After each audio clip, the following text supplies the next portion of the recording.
Jai Hind everyone, welcome you all to Force Defense Academy. I hope you all are doing well for your SSB preparation. Today in this video, I'll be discussing about Digital India program. Digital India program जो कि हमारी government ने start किया to make India digital.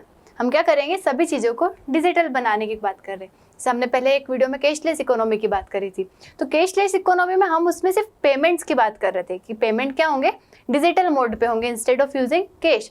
But अब यहाँ पे digital India की बात कर रहे हैं, मतलब यहाँ पे सारी चीज़ें, मतलब आपकी हेल्थ से रिलेटेड हो गया, एग्रीकल्चर से रिलेटेड हो गया, गवर्नमेंट स्कीम से रिलेटेड हो गया, कई सारे जो आप डॉक्यूमेंट्स बनाते हैं उनका वेरिफिकेशन होता है, आपका सिग्नेचर होना, ऐसे कई सारी चीज़ें हैं जो कि क्या होगी, डिजिटल होगी। तो इसमें किसके अंदर ये चीज़ें हम बात करेंगे, डिजिटल इंडिया प्रोग्राम के अंदर। तो हम देखेंगे डिजिटल इंडिया प्रोग्राम जो है, it's a flagship programme of government of India with vision to transform India into a digitally empowered society and knowledge economy. मतलब सबके पास क्या होगा, मतलब सारी जो पॉपुलेशन है, सारे जो सिटीजन्स है, उनके पास क्या होगा, डिजिटल नॉलेज होगा। मतलब सभी क्या बनेंगे डिजिटली एम्पावर्ड बनेंगे। कब लॉन्च की गई थी? It was launched on 1 July 2015 by Indian government. और ये पहले भी हमने ई गवर्नेंस की बात की थी, efforts that began in the mid 1990s but lacked cohesion and interactivity. देखो हमने पहले ई गवर्नेंस की बात करी थी, मतलब गवर्नमेंट के जो भी काम है हम क्या करेंगे, डिजिटली करेंगे। लेकिन ड्यू टू सम सर्कमस्टांसेस, कुछ चीज़ों की वजह से क्या हो पाए, वो नहीं ला पाए थे। बट हम वापस डिजिटल इंडिया की बात कर रहे हैं, सब चीज़ों को डिजिटल बनाने की बात कर रहे हैं।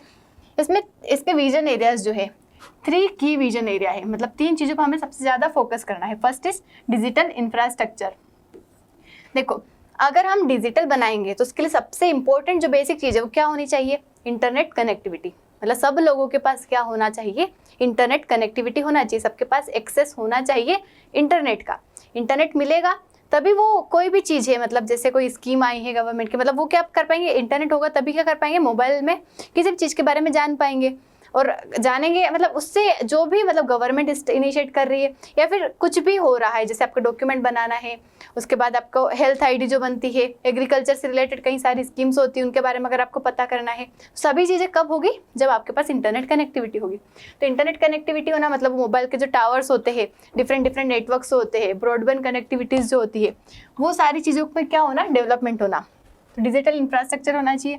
उसके बाद governance and services on demand, मतलब गवर्नमेंट की जो भी सर्विसेज है, गवर्नेंस जो है वो क्या होना, जो भी लोगों की डिमांड है उसके अकॉर्डिंग मिल जाना। मतलब गवर्नमेंट अगर कोई भी चीज़ें कर रही है तो डिजिटली अगर कर रही है, सब लोगों तक पहुंचाना। उसके बाद सिटीजन्स को क्या करना, डिजिटली एम्पावर्ड करना। सब लोगों को पास होना चाहिए इंटरनेट कनेक्टिविटी, सबके पास नेटवर्क होना चाहिए। इसके अगर हम 9 पिलर्स की बात करें, डिजिटल इंडिया प्रोग्राम में 9 पिलर्स की हमने बात की थी, तो हम देखेंगे एक एक पिलर्स को। जैसे कि ब्रॉडबैंड हाईवेज, मतलब डिजिटल इंडिया प्रोग्राम के अंदर हम बात करते हैं हाई स्पीड ब्रॉडबैंड नेटवर्क। मतलब क्या होना चाहिए, सब लोगों को कनेक्टिविटी होना चाहिए नेटवर्क की, उसके लिए हाई स्पीड ब्रॉडबैंड नेटवर्क जो है उनको बनाया जाएगा। मतलब कई सारे वाईफाई राउटर्स लगाना, पब्लिकली वाईफाई अवेलेबल करवा देना लोगों के लिए, ताकि सबके पास कनेक्टिविटी हो, वो लोग क्या हो, सभी डिजिटली एम्पावर्ड हो। उसके बाद universal access to mobile connectivity. देखो अगर हम डिजिटल इंडिया की बात करें तो सब लोगों के पास मोबाइल तो जरूरी है, फिर मोबाइल होगा तभी तो वो डिजिटली चीज़ों को कर पाएंगे। मतलब तो मोबाइल को क्या करना, एक्सटेंड करना सब लोगों तक, इवन रिमोट एरियाज तक पहुंचाना। Enabling all citizens to engage with mobile services and participate in the digital economy. उसके बाद पब्लिक इंटरनेट एक्सेस प्रोग्राम, ये एक प्रोग्राम स्टार्ट किया गया था जिसके थ्रू सभी को क्या मिलेगी, कॉमन सर्विस सेंटर। मतलब कॉमन सर्विस सेंटर मतलब पब्लिकली सबको क्या मिल पाएगा, इंटरनेट एक्सेस मिल पाएगा। मतलब बहुत सारे लोग जो अगर अफोर्ड नहीं कर पा रहे हैं तो उनको कौन अफोर्ड करवाएंगे, इंटरनेट, गवर्नमेंट।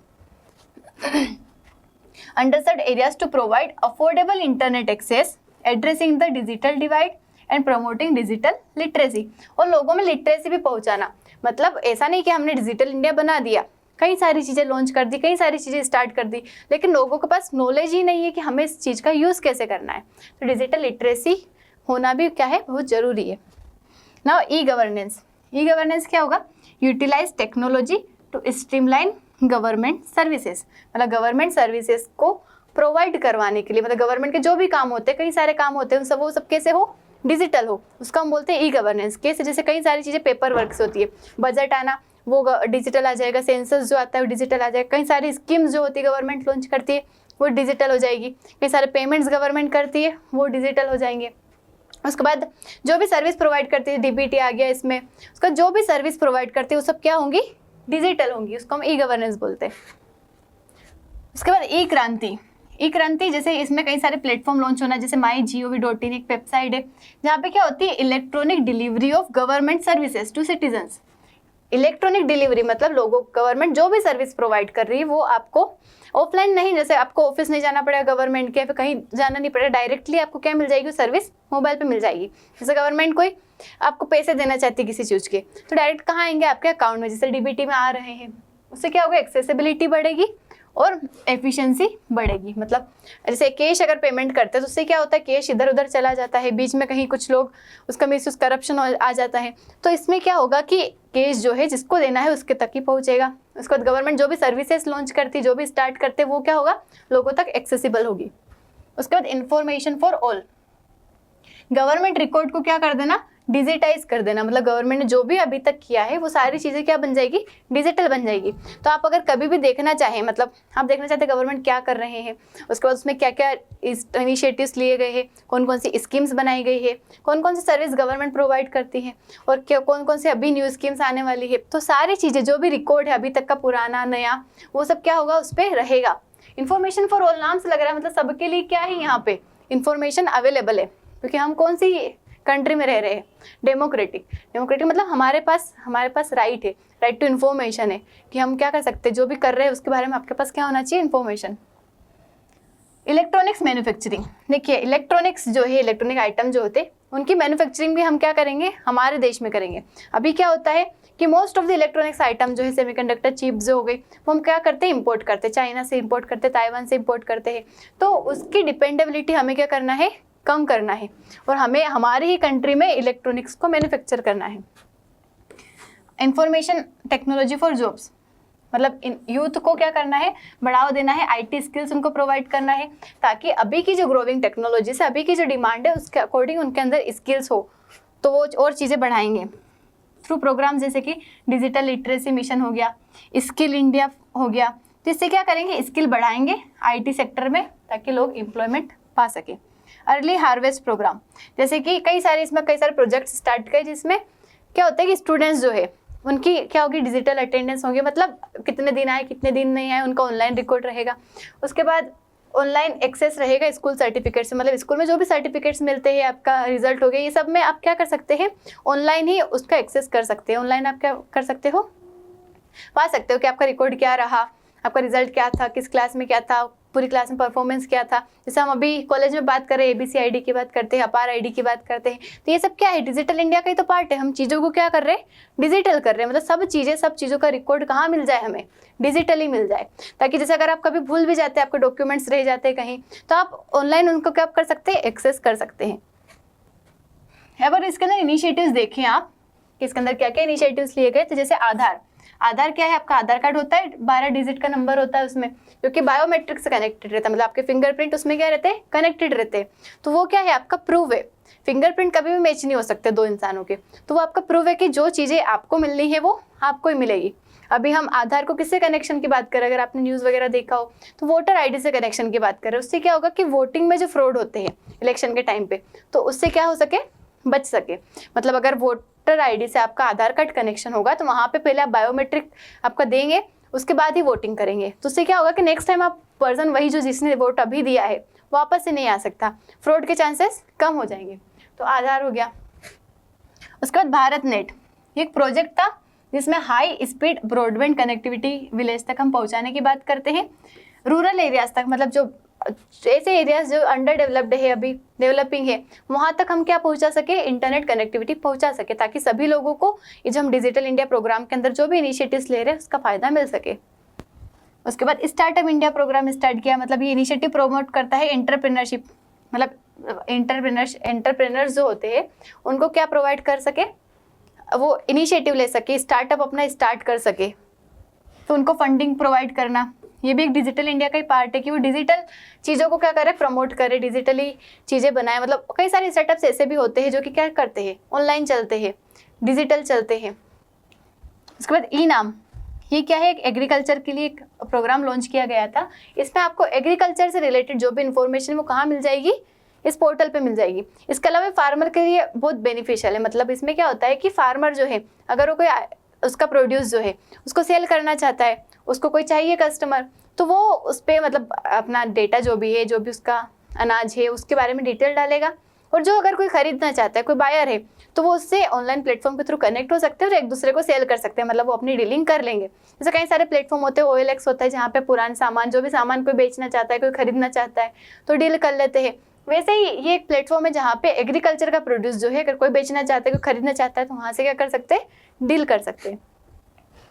डिजिटल लॉकर, ये एक डिजी लॉकर नाम का एक होता है, आपने अगर देखा हो तो उसमें क्या होता है, आपके जितने भी डॉक्यूमेंट्स उनको आप क्या कर सकते हैं, स्टोर कर सकते हैं। जैसे कहीं कोई सा भी डॉक्यूमेंट, आप सब जगह फिजिकल हार्ड कॉपी लेके नहीं जा सकते, तो अगर आपको कभी भी रिक्वायरमेंट होगी आपके आधार कार्ड की, आपके स्कूल की ABC मतलब कॉलेज की ABC ID की, उसके अलावा आपके ये आपका कास्ट सर्टिफिकेट हो गया, डोमिसाइल सर्टिफिकेट हो गया, जो भी सर्टिफिकेट्स आप उस पर सेव करना चाहते हैं आप सेव कर सकते हैं। और कहीं पे भी आपको, ये गवर्नमेंट प्लेटफॉर्म है तो सेफ रहेगा, आप कहीं पे भी उसका एक्सेस पा सकते हैं। अपना सिर्फ आपको ID पासवर्ड डालना रहेगा, आप ओपन कर लीजिए।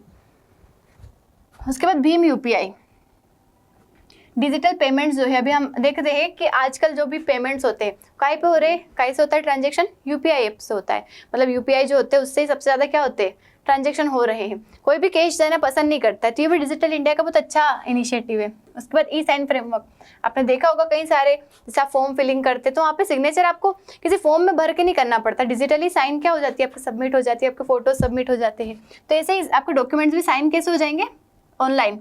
उसके बाद MyGov, एक प्लेटफॉर्म स्टार्ट किया गया गवर्नमेंट के द्वारा, ताकि आप क्या कर सके कि गवर्नमेंट की पॉलिसीज जो भी बनती है उसमें पार्टिसिपेट कर सके, उसमें डिस्कशन कर सके, अपने सजेशन दे सके, आपका कंसेंसस से कोई भी चीज़ क्या हो गई, स्टार्ट की जाएगी। तो ये प्लेटफॉर्म है। उसके बाद E-हॉस्पिटल, मतलब आपकी हेल्थ IDs बनाई जाएगी, और उसके बाद आप ऑनलाइन किसी भी चीज़ का अपॉइंटमेंट ले सकते हैं, अपना रजिस्ट्रेशन करवा सकते हैं किसी हॉस्पिटल के लिए।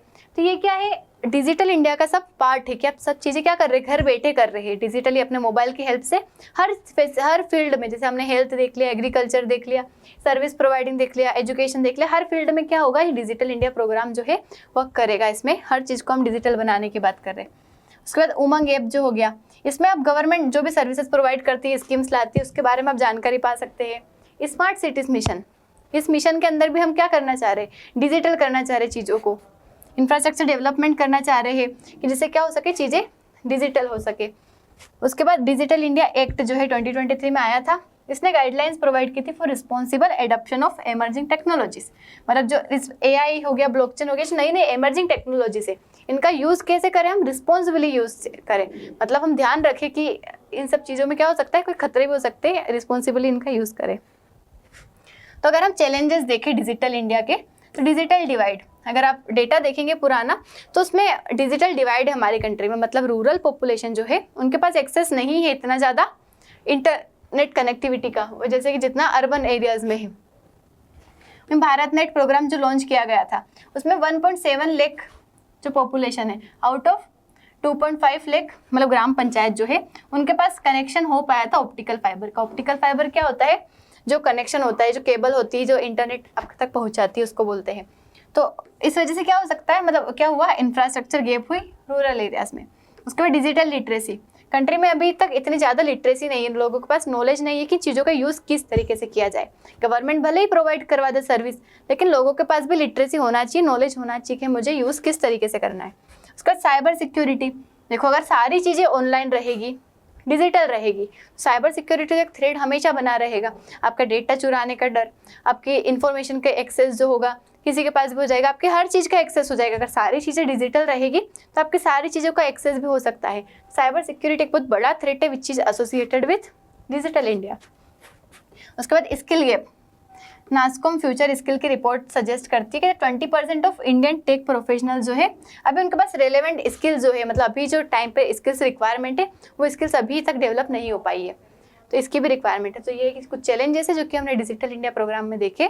हम नेक्स्ट वीडियो में मिलते हैं with next topic. Thank you so much. जय हिंद।